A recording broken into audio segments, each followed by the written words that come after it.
If you get an error message saying e-account servers unavailable in ES Sports Episode 26 web app, this usually happens because of a server outage on ES side. So that's one of the main reasons you might not able to access the web app or the companion app.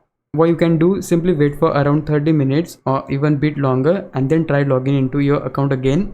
Before just waiting, there's something else you can try. Open ES Sports Episode 26 on your console or PC, go into Ultimate Team and then exit it once you are inside.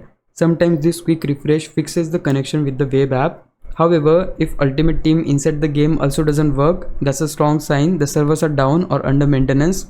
This issue can also happen when too many people try to open the web app at the same time. If that's not the case, try using a different browser or clear the cache and cookies for everything related to EA.com. This can sometimes resolve any stuck data causing the issue.